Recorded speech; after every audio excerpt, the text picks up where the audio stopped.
Olá pessoal, tudo bem?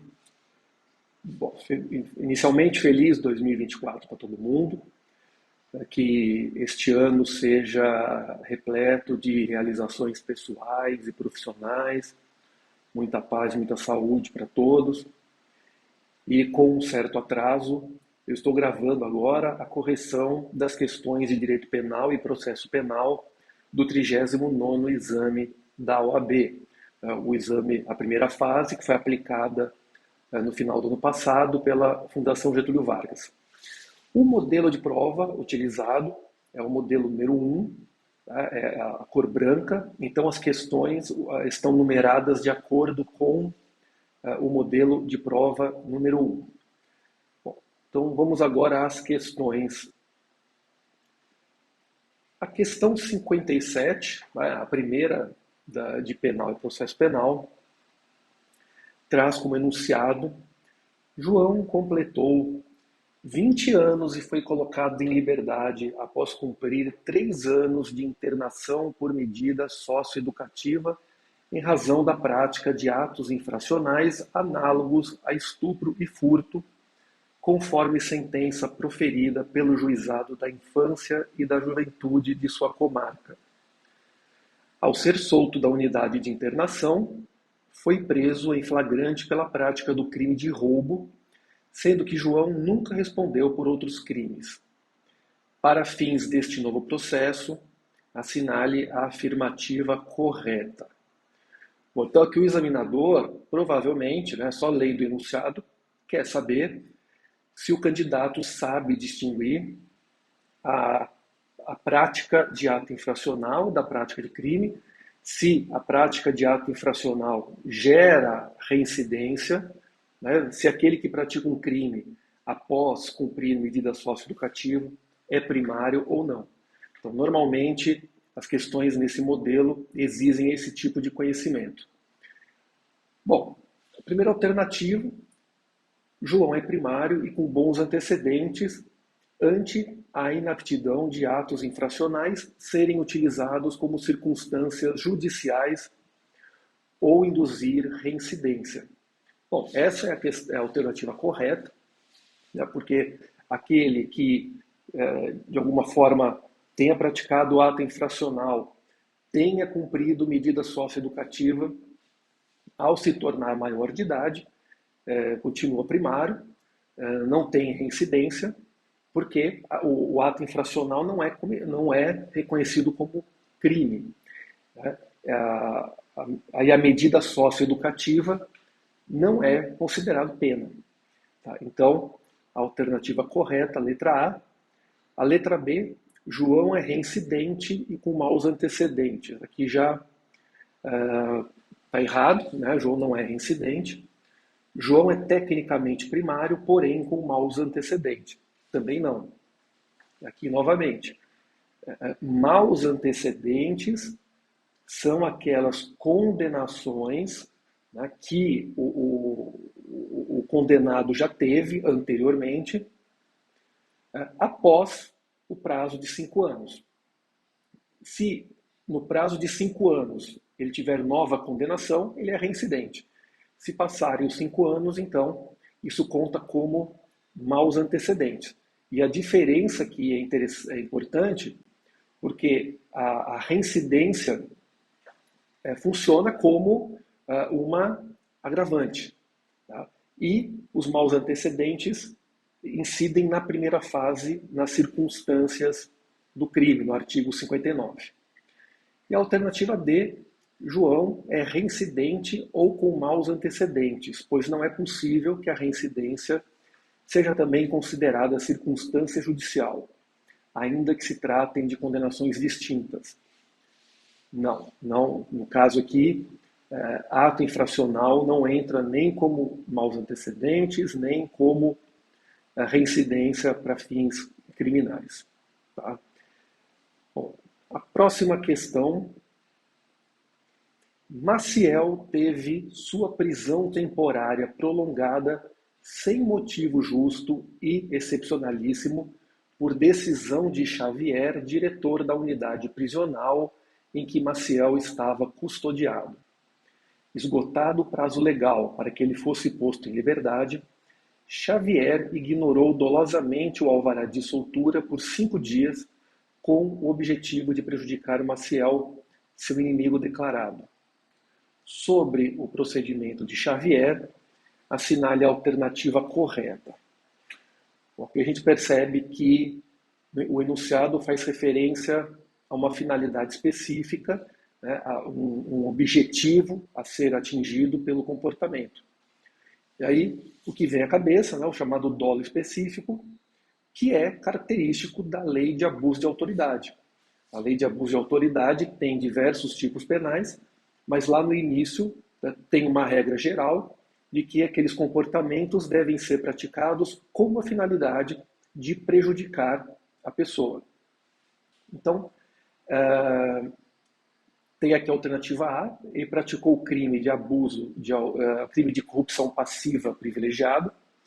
Não, porque corrupção passiva é o crime de aceitar ou receber um pagamento indevido para fazer ou deixar de fazer algo contra a lei. Então não é, porque aqui ele agiu por motivos pessoais. Ele praticou o crime de abuso de autoridade. Sim, ele praticou o crime de abuso de autoridade. Praticou o crime de desobediência. Aqui não entra o crime de desobediência, apesar de que o mandado determinado, expedido pelo juiz, é uma determinação, portanto é uma ordem que deve ser cumprida. Mas a interpretação que se dá ao crime de desobediência é uma interpretação restritiva, né? Então tem que ter uma ordem direta, né? A pessoa pode ser uma autoridade pública ou não, e essa ordem não é cumprida. Nesse caso, a ordem não foi dada diretamente. O alvará de soltura foi expedido para a pessoa responsável, né? Que até então não era uma pessoa identificada, não era uma pessoa que tinha identidade até aquele momento. Era o diretor do estabelecimento. Tá? E então não dá para dizer que houve o crime de desobediência.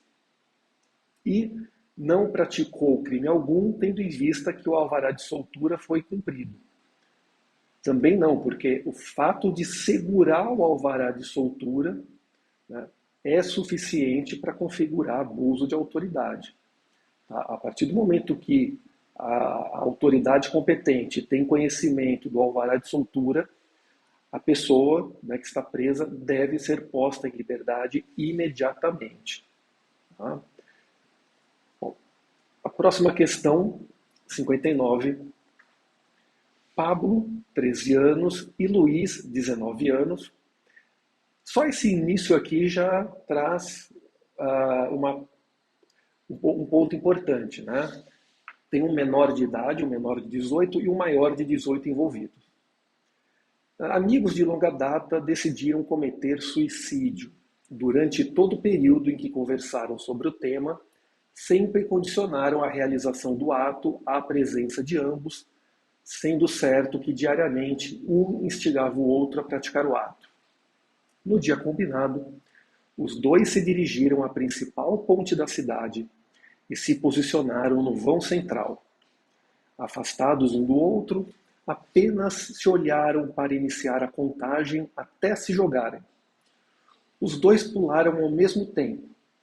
Apesar de a altura ser a mesma, Pablo ficou em coma por 90 dias no hospital e, ao retornar, teve diagnosticada sua tetraplegia, perdendo completamente os movimentos dos braços e das pernas.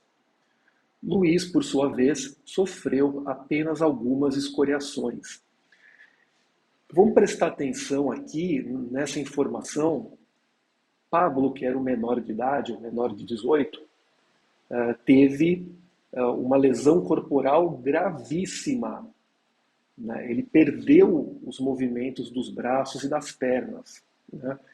Então, aqui não foi uma mera deficiência no uso dos membros. Aqui houve a perda dos membros. Ele perdeu completamente os movimentos.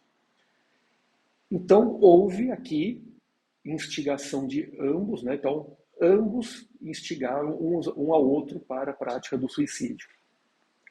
Só que quem tem menos de 18 ainda não é considerado pessoa, não é considerado ainda adulto, não é considerado ainda responsável penal, porque a lei considera que ainda não há capacidade plena de responder criminalmente pelos atos.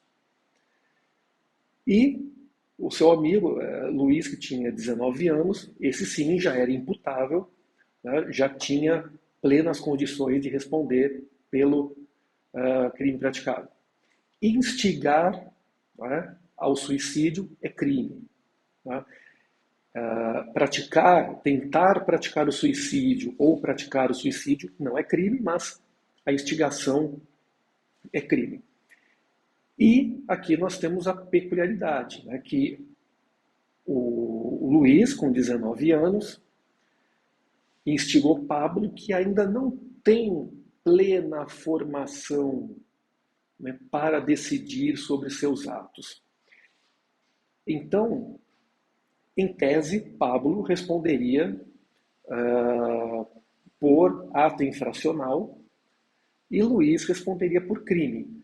No entanto, né, nós temos que lembrar que no caso do artigo 122, da instigação, indução ou auxílio ao suicídio, há um tratamento diferenciado para aquele que ainda não atingiu a plena capacidade.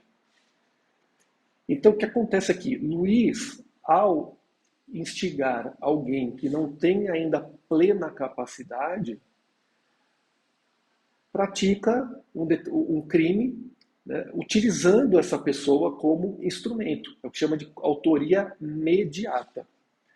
Tá? Então, a pessoa utiliza alguém como instrumento e o instrumento é aquele que pratica a ação, é o autor imediato. Só que o autor imediato, por estar numa função de instrumento, porque é manipulado, não tem responsabilidade pelos atos. Então a gente chega aqui à conclusão de que Luiz será responsabilizado, né, nas penas do crime de lesão corporal gravíssima.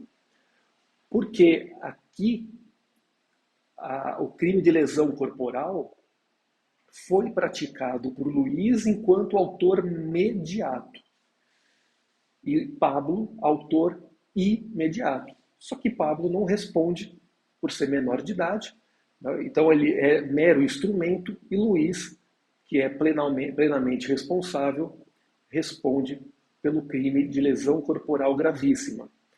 E o mesmo aconteceria se, por exemplo, Pablo tivesse morrido.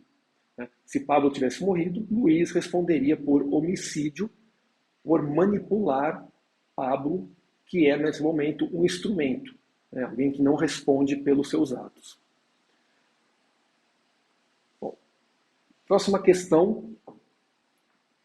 Paulo estava desempregado, precisando de dinheiro, quando dentro do metrô avistou uma mulher com a bolsa entreaberta e a carteira à mostra. Paulo decidiu pegar a carteira sem que ninguém visse. Durante a empreitada criminosa, Paulo inseriu a mão na bolsa da mulher e segurou a carteira. Porém, com crise de consciência, Paulo decidiu, por livre e espontânea vontade, não prosseguir na empreitada criminosa. Diante dos fatos narrados, é correto afirmar que Paulo deve ser beneficiado pelo Instituto. Bom, já tem aqui a informação, né? Ele vai ser beneficiado por algo. E aqui a questão demanda, né, conhecimento também do crime de furto e o entendimento a respeito do momento em que se consuma o crime de furto. Tá? Então aqui, no caso, ele avistou a mulher, viu a bolsa entreaberta, a carteira à mostra, ele decidiu pegar a carteira e essa informação é importante. Ele inseriu a mão na bolsa, segurou a carteira, mas depois, espontaneamente, decidiu não prosseguir. Então, hoje a jurisprudência pacífica, reconhecendo que para a consumação do crime de furto não precisa haver a posse tranquila da coisa, né? Basta o agente retirar o objeto da esfera de disponibilidade da vítima. Não foi o caso.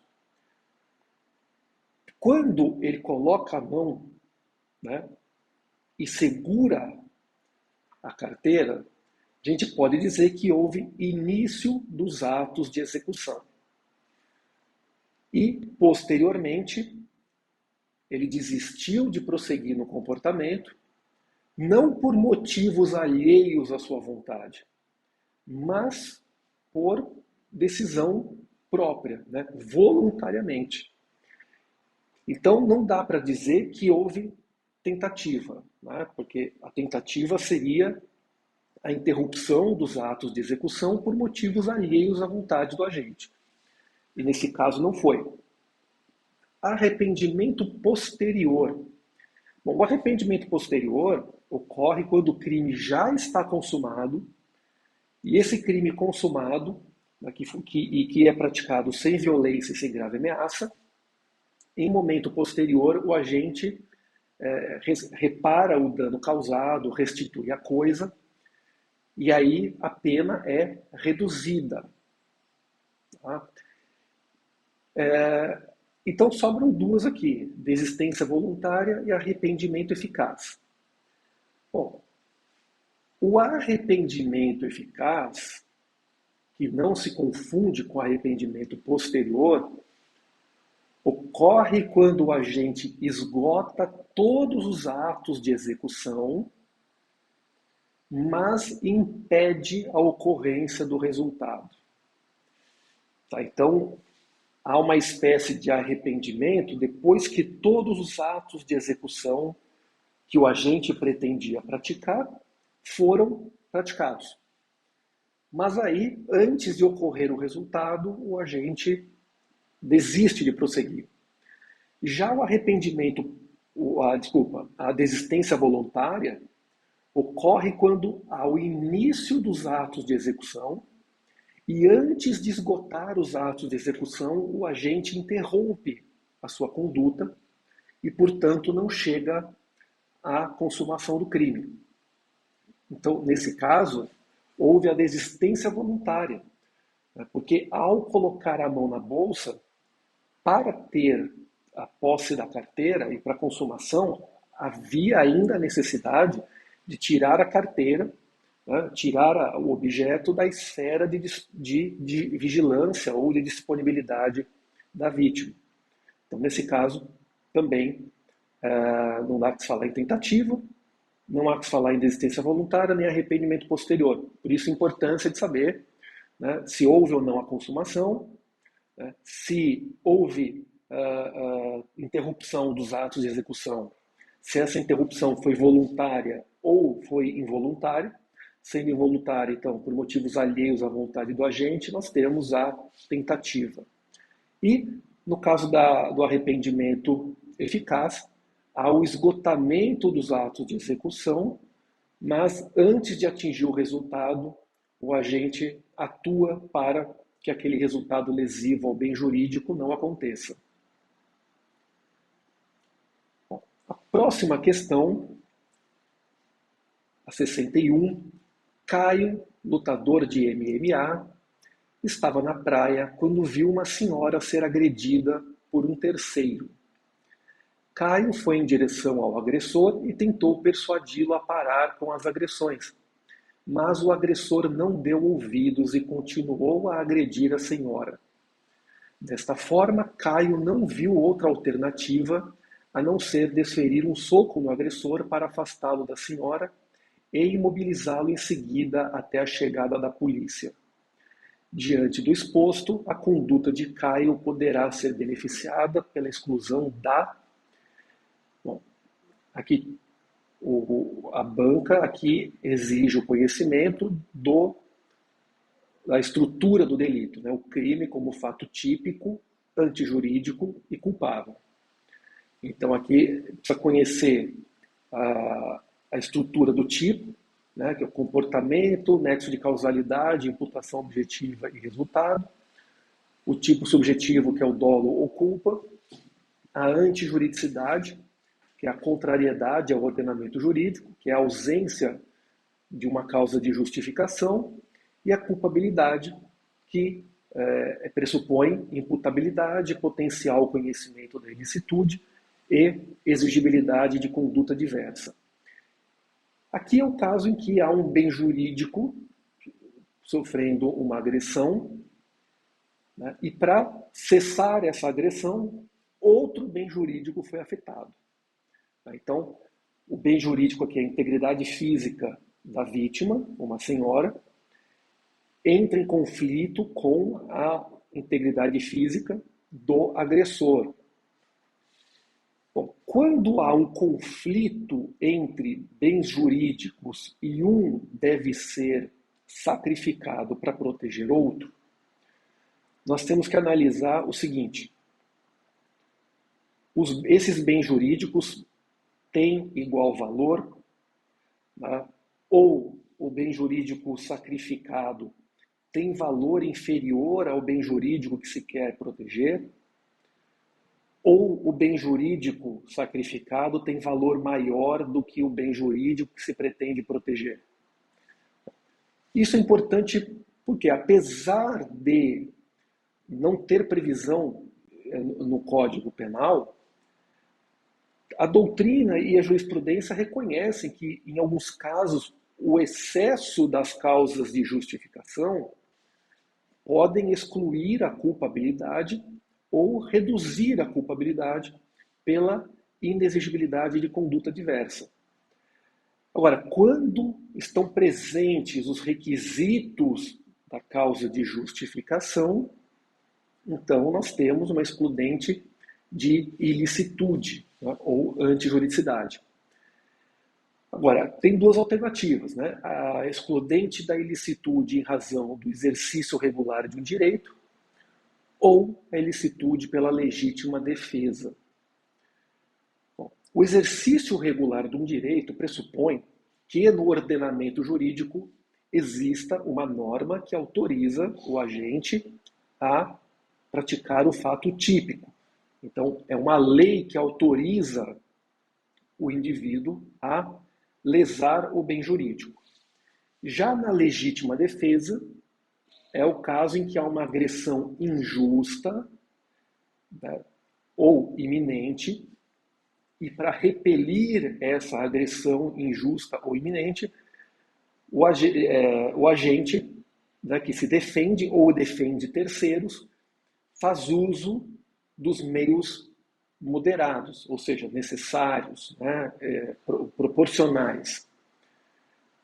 Aqui é caso de legítima defesa, porque o lutador de MMA defende a integridade física de terceira pessoa, que é aquela senhora, né, e utiliza dos meios proporcionais, porque o enunciado diz que inicialmente ele fez uma advertência, pediu para o agressor parar, o agressor não quis, né? Então não restou outra alternativa a não ser também usar da força física.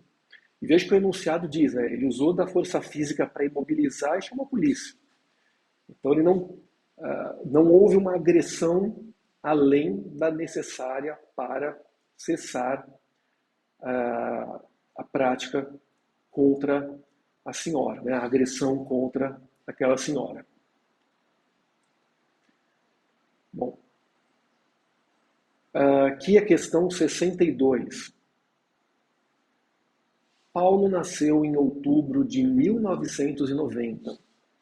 Em julho de 2011, Paulo cometeu o delito de homicídio simples contra um vizinho.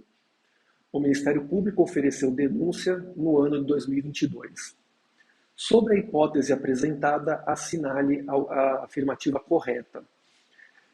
Bom, aqui, né, uma dica: quando tem data de nascimento ou data do cometimento do crime, normalmente é uma questão que exige conhecimento de prescrição. Tá? a maior incidência é de prescrição sobre a pretensão punitiva, mas às vezes também caem questões sobre a prescrição da pretensão executória. Então, tendo, né, essa informação, a gente já fica ligado, né, que provavelmente vai ser uma questão que envolva prescrição. Pode não ser, tá? Mas a chance é grande. O Ministério Público ofereceu denúncia no ano de 2022. Então aqui a gente tem uma questão. Paulo nasceu em outubro de 90. Se ele nasceu em outubro de 90, em julho de 2011, ele tinha 20 anos, né, e 9 meses. Ele ainda não tinha 21 anos completos. Se na data do fato o agente não tem 21 anos completos ainda, a prescrição corre pela metade. Então tem que anotar ali do lado, prescrição corre pela metade. O Ministério Público ofereceu denúncia no ano de 2022. Bom, aqui não tem um mês, né? Então vamos pegar o mês de janeiro, que é o primeiro mês, para evitar qualquer problema de cálculo e afirmar erroneamente que o crime estaria prescrito. Vamos ficar com janeiro de 2022. Entre julho de 2011 e janeiro de 2022, nós temos aí um lapso temporal de pouco mais de 10 anos. Então, entre a data do fato e o oferecimento da denúncia, passou aí um período de de pouco mais de 10 anos. Bom, acusação de homicídio simples. Homicídio simples, pena de 6 a 20, aqui entra a decoreba, né?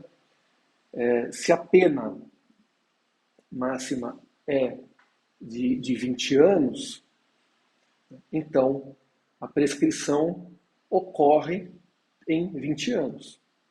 Vou trabalhar com a pena máxima e abstrato.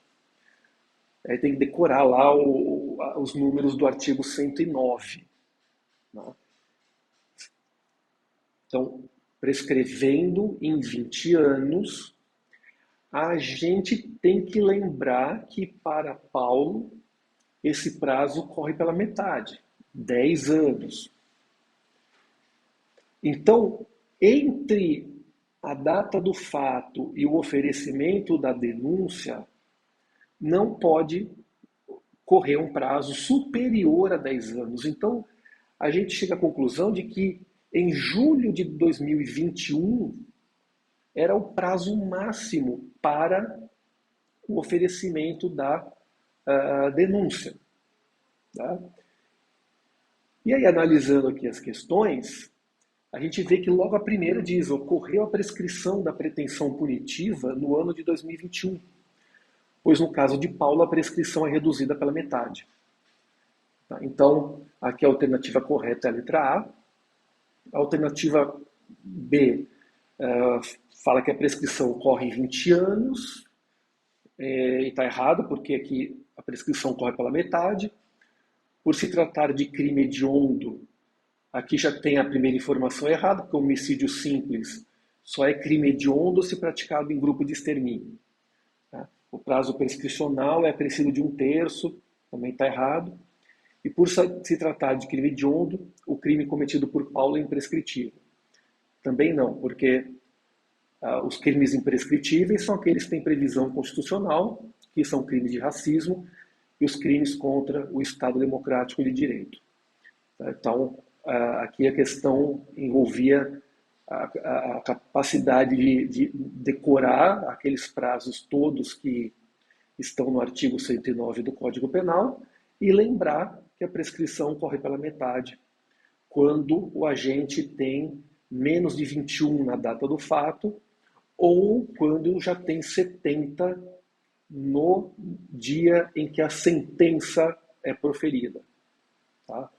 Não, 70 anos na data, não precisa ser 70 anos na data do fato, tem que ser 70 anos na data da sentença. Então, se o agente pratica o crime antes dos 70 anos, mas só sai a condenação aos 70, então aí a prescrição corre pela metade, mas aí no caso tem que aguardar recurso do Ministério Público para saber se teve ou não a prescrição retroativa. Então, prescrição é um tema que cai com recorrência no exame da OAB. Bom, próxima questão. Adamastor, juiz federal em exercício na seção judiciária do Rio de Janeiro, vinculado ao Tribunal Regional Federal da Segunda Região, ajuizou queixa-crime contra o advogado Braulio, que foi distribuída à 20ª Vara Federal Criminal da Seção Judiciária do Rio de Janeiro. Nessa queixa-crime, Adamastor imputou a prática do crime de calúnia a Braulio, pois este teria dito em uma entrevista dada na cidade de Porto Alegre que Adamastor recebeu vantagem econômica indevida para beneficiar determinada parte em sentença que prolatou. Após a citação pessoal de Braulio, este ofereceu resposta à acusação, opondo exceção da verdade. Assinale a opção que indica o órgão jurisdicional competente para o qual deve ser direcionado essa exceção processual. Bom, aqui envolve conhecimento de imunidade. Então, o caso é, um juiz entrou com uma queixa-crime contra um advogado, porque esse advogado teria dito que o juiz havia beneficiado uma parte de um processo em troca de uma vantagem devida. Vamos lá, o advogado, nesse caso, não tem foro por prerrogativa de função. Então, a queixa-crime é protocolada na Vara Federal Comum, na primeira instância, porque não há foro por prerrogativa de função. Agora, tem um ponto aí que é pegadinha, né, que diz respeito à possibilidade, né, de o advogado poder entrar com a exceção da verdade. Bom, a exceção da verdade é um procedimento que permite àquele que é acusado de calúnia demonstrar que aquele crime realmente foi praticado. Então, se eu digo que uma pessoa praticou um crime, essa pessoa entra com uma queixa-crime contra mim. O juiz que recebe a queixa-crime vai abrir espaço para que eu possa me manifestar. E nessa manifestação eu tenho a oportunidade de entregar provas, elementos de que aquele crime realmente foi praticado pela pessoa. E, portanto, não é uma calúnia, porque calúnia é atribuir falsamente a prática de crime. Para se eu provar que aquela pessoa realmente praticou o crime, então o fato deixa de ser uma acusação falsa para ser uma acusação verdadeira. Só que aqui a gente tem que pensar o seguinte: se o juiz realmente praticou o crime, qual é o foro competente, qual é o órgão competente do Poder Judiciário para processar e julgar esse juiz? Então, aqui é que vem a pegadinha, né? Se o juiz realmente praticou, ele só pode ser processado e julgado pelo Tribunal Regional Federal ao qual ele está vinculado, que é o da segunda região. Por quê? Porque ele tem o foro por prerrogativa de função. Então, ao apresentar a exceção da verdade, aquele que foi processado criminalmente, né, o querelado, ele tem que apresentar para o tribunal respectivo eventuais provas, se ele tiver, para a exceção da verdade, porque é o tribunal que tem que analisar se realmente há indícios ou há provas de que o crime realmente tenha sido praticado pelo juiz. Não é o juízo da primeira instância. Tá? Então, essa é uma situação peculiar. O juiz, que é o querelante, ingressa com a queixa-crime na primeira instância, porque o advogado não tem foro por prerrogativa de função, mas o advogado, para apresentar a exceção da verdade, tem que fazer por meio do Tribunal Regional Federal, ao qual o juiz é vinculado, porque esse é o órgão que tem competência para julgar esse juiz, caso, né, fique comprovado a eventual prática de crime. Bom, próxima questão. Júnior foi condenado pelo delito de latrocínio na modalidade tentada a uma pena de 8 anos e 6 meses de reclusão a ser cumprida em regime inicial fechado, já tendo a sentença transitada em julgado sem nulidade. Júnior inicia a execução das penas e procura você na qualidade de advogado. Assinale a afirmativa que apresenta corretamente a orientação jurídica que possibilita reduzir o tempo de encarceramento de Júnior. Então, aqui uma questão que envolve execução penal. Tá? Então, eu tenho que recordar aqui de eventuais benefícios que uma pessoa condenada teria direito, né, caso os requisitos estejam presentes. Então vamos lá. Acusação de latrocínio. Latrocínio, tentado ou consumado, é crime que envolve violência ou grave ameaça. Tendo violência ou grave ameaça, a gente já de cara descarta arrependimento posterior, e mais, sendo ação pública incondicionada, não cabe perdão do ofendido. Tá? Então a gente já elimina a primeira, postular perdão do ofendido, não cabe. Aguardar o decreto presidencial de comutação de pena. Aqui também não cabe porque nos decretos de indulto, os crimes praticados com violência ou grave ameaça ficam de fora. Tá? Requerer a classificação de júnior para trabalho e estudo no sistema carcerário a fim de viabilizar a remissão de penas. Bom, essa é a alternativa correta, né? Porque a única coisa que sobra, né, é reduzir a pena pelo trabalho ou pelo estudo. A cada 3 dias de trabalho, 1 dia menos de pena. A cada 12 horas de estudo, e essas 12 horas distribuídas 4 horas por 3 dias, também 1 dia menos de pena. E pleitear um decreto de anistia no âmbito da Assembleia Legislativa do seu Estado. Também não, porque a Assembleia Legislativa não tem competência para conceder indulto. Então, aqui, essa questão que envolve conhecimento de execução penal. Até aqui, só fazer um breve parênteses, nós percebemos que várias questões, se não todas, exigem conhecimento de direito penal e processo penal, direito penal e execução. Né? As questões já não vêm mais isoladas, né? Penal num grupo, processo penal no outro. Não, agora as questões são misturadas, penal e processo penal no mesmo grupo de questões. Bom, próxima questão.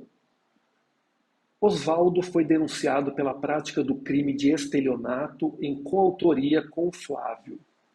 Durante a instrução processual, o juiz ouviu 3 testemunhas de acusação e uma delas, Fabiana, apresentou versão conflitante com as apresentadas pelas defesas. Por isso, o Ministério Público requereu a realização de acariação prevista no artigo 229 do Código de Processo Penal entre Oswaldo, Flávio e Fabiana. A defesa de Oswaldo informou que o acusado não iria participar da acariação, mas o Ministério Público insistiu com o juízo que determinasse que Oswaldo se submetesse ao ato sob pena de incidir nas penas do crime de desobediência. Sobre o caso narrado, assinale a afirmativa que indica o princípio que você, como advogado de Oswaldo, deve alegar em defesa do seu cliente. Bom, vamos lá. Em primeiro lugar, não confundir as coisas, né? A questão aqui diz que você, candidato, foi contratado como advogado de Oswaldo. Tá? Então, Oswaldo consta aqui como denunciado, né? E Flávio também como denunciado. Tá? Fabiana é testemunha.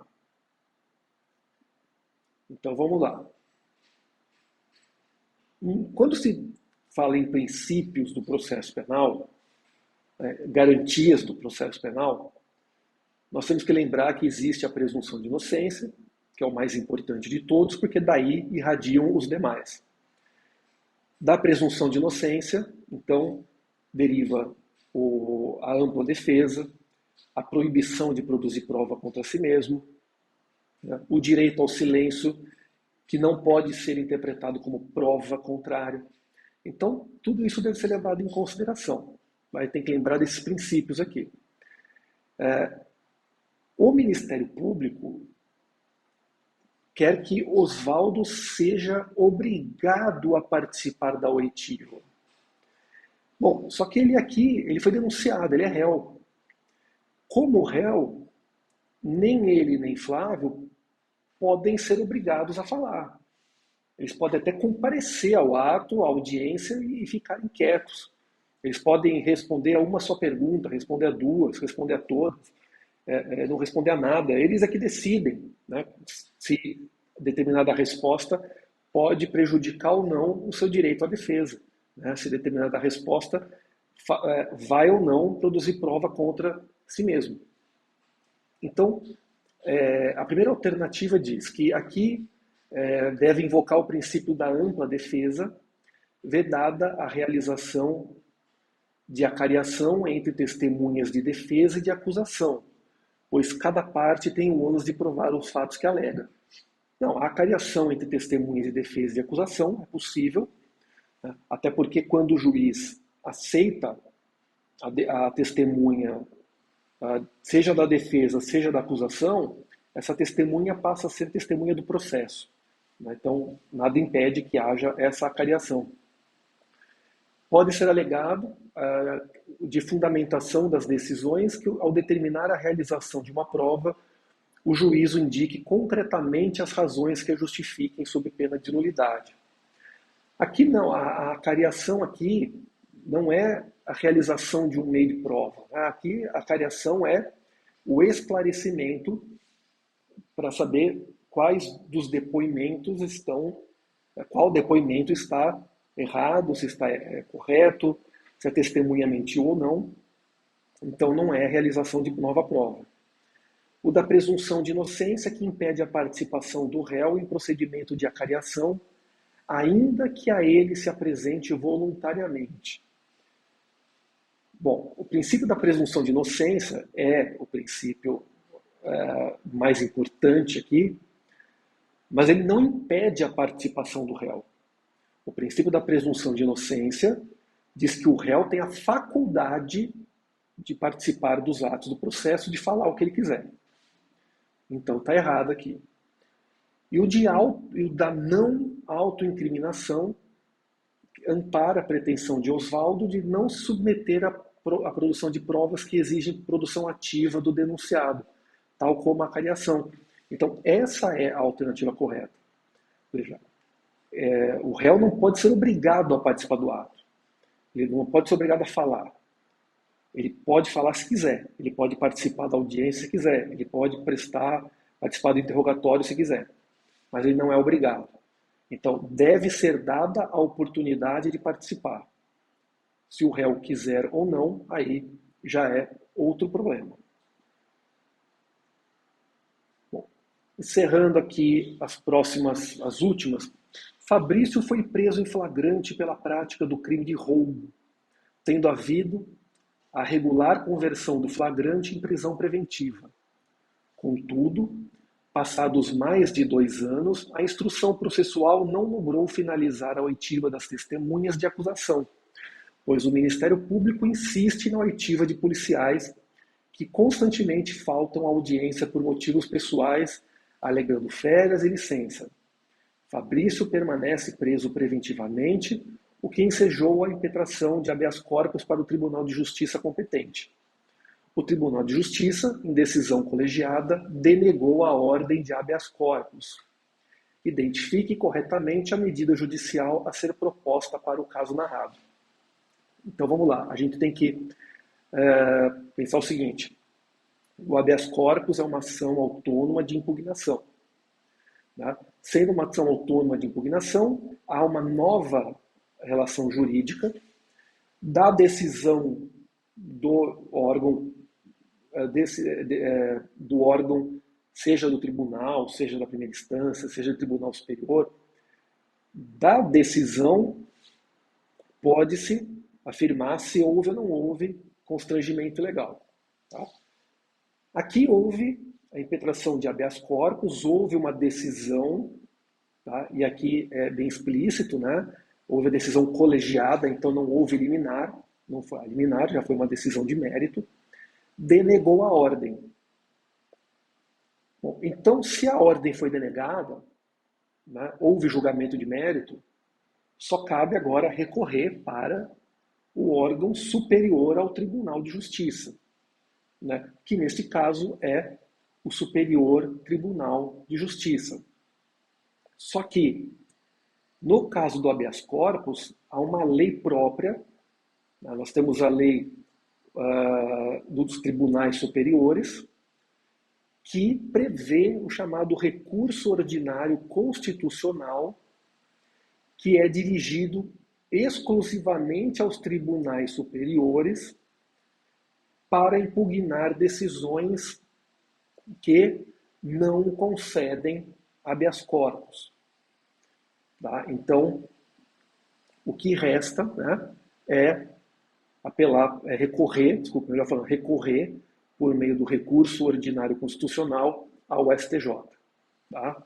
Na prática, também caberia um outro habeas corpus, só que agora para o STJ, né, tratando agora o Tribunal de Justiça como autoridade que está abusando da sua autoridade. Né? Então, a autoridade coatora seria o tribunal.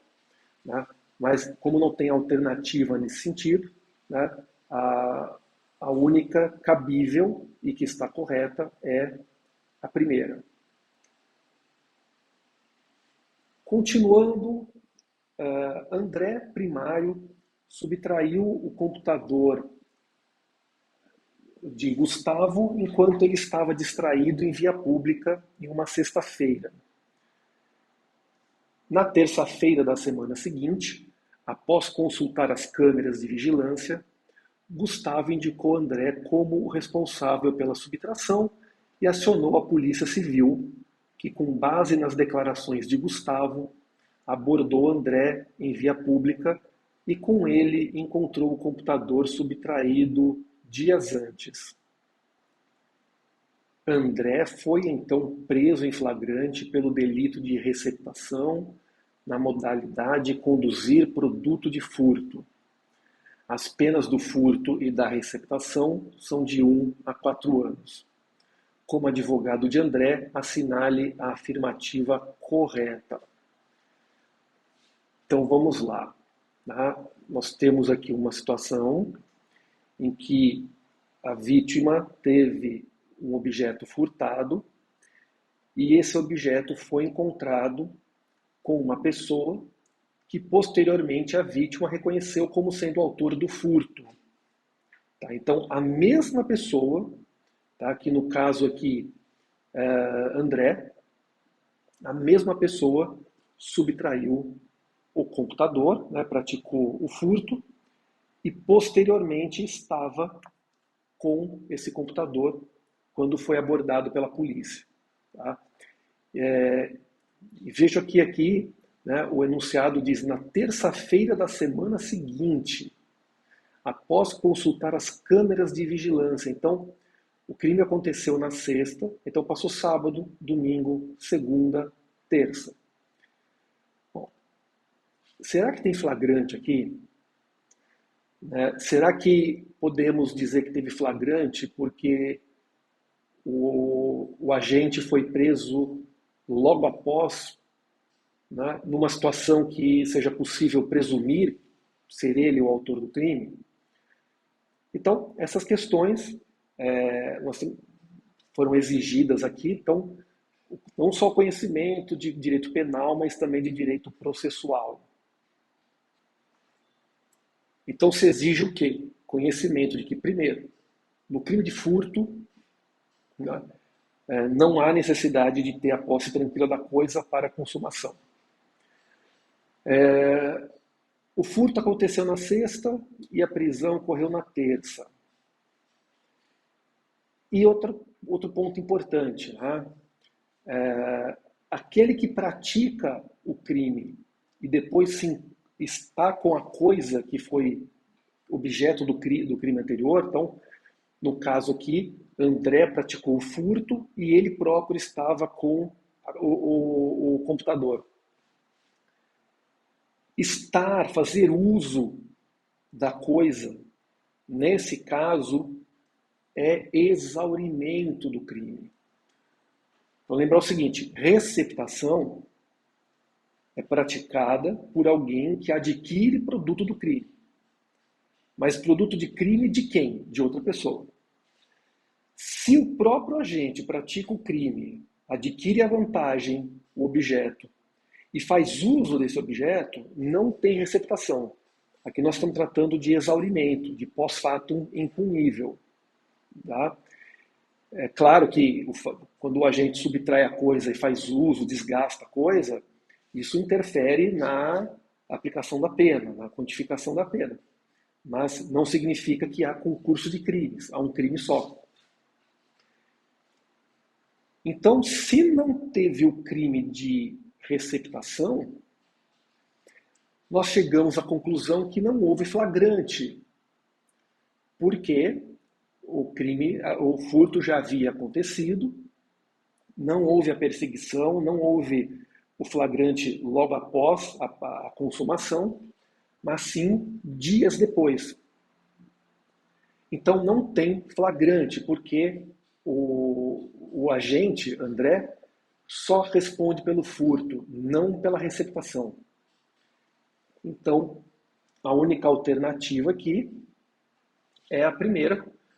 Deve ser postulado o relaxamento da prisão em flagrante, porque André praticou apenas o delito de furto, crime de natureza instantânea, e inexistindo situação de flagrante ou situação flagrancial. As demais não estão corretas, né, porque o crime de receptação não aconteceu. E agora vamos para a última questão de direito penal e processo penal, que é a questão 68. Arthur, Bruno, Fernanda e Camille foram acusados de furto simples praticado em 2020. Arthur foi definitivamente condenado. Bruno foi condenado, porém recorreu e ainda não houve decisão definitiva. Fernanda aceitou suspensão condicional do processo já cumprida e Camille foi absolvida, tendo havido recurso do Ministério Público ainda não julgado. Em julho de 2023, sobreveio a acusação de uso de documento particular falso contra os quatro. Considerando preenchidos os demais requisitos e considerando apenas os antecedentes criminais mencionados, assinale a opção que indica os que podem celebrar acordo de não persecução penal. Aqui é uma questão mais trabalhosa, porque primeiro envolve, né, o conceito de AIPP e os seus requisitos. Né? Então, no caso, a NPP só cabe nos crimes em que não tenha violência ou grave ameaça. A pena mínima não pode ser superior a 4 anos. Tem que haver a confissão formal, né, e deve haver circunstâncias, né, que indiquem que o acordo atenda à função de reprovação e prevenção da pena. Bom, vamos lá então. Os 4 aqui, Arthur, Bruno, Fernanda e Camille, foram acusados de furto. Furto simples, pena de 1 a 4 anos. Bruno foi condenado e recorreu, ainda não houve decisão definitiva. Então, portanto, Bruno é tecnicamente primário, né, porque não tem ainda a condenação definitiva. Fernanda aceitou a suspensão condicional do processo já cumprida. Portanto, ela também é inocente, tá? Não tem condenação. Camille foi absolvida, também não tem condenação. Teve recurso do Ministério Público, ainda não julgado. Bom, se houve recurso do Ministério Público e não foi julgado, então ainda ela é inocente. Então, dos 4 aqui, nós temos Arthur, que foi definitivamente condenado. Tá? Nós temos Bruno, que foi condenado, mas ainda é inocente. Fernanda, que aceitou a suspensão, e Camille, que foi absolvida. Bom, se Arthur foi definitivamente condenado, tá, não cabe a ele, posteriormente, a NPP, porque veja que aqui o enunciado diz: em julho de 2023 sobreveio a acusação de uso de documento particular falso contra os 4. Considerando preenchidos os demais requisitos e considerando apenas os antecedentes criminais mencionados. Então, quem aqui tem antecedente? Né? Bom, Arthur tem antecedente? Tem, ele foi definitivamente condenado. Então, ele não pode ser beneficiado pelo acordo. Bruno foi condenado, mas não recorreu. Então, ele ainda é inocente, não tem decisão definitiva. Então, sendo inocente, ele tem antecedentes? Não. Então, ele pode ser beneficiado pelo acordo? Pode. Fernanda aceitou a suspensão condicional do processo.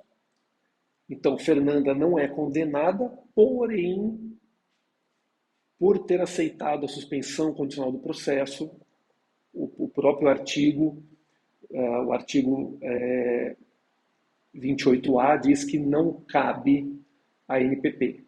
Por quê? Só cabe a NPP quando não tiver suspensão condicional do processo. E Camille foi absolvida, mas ela tem recurso pendente. Então, Camille ainda é inocente.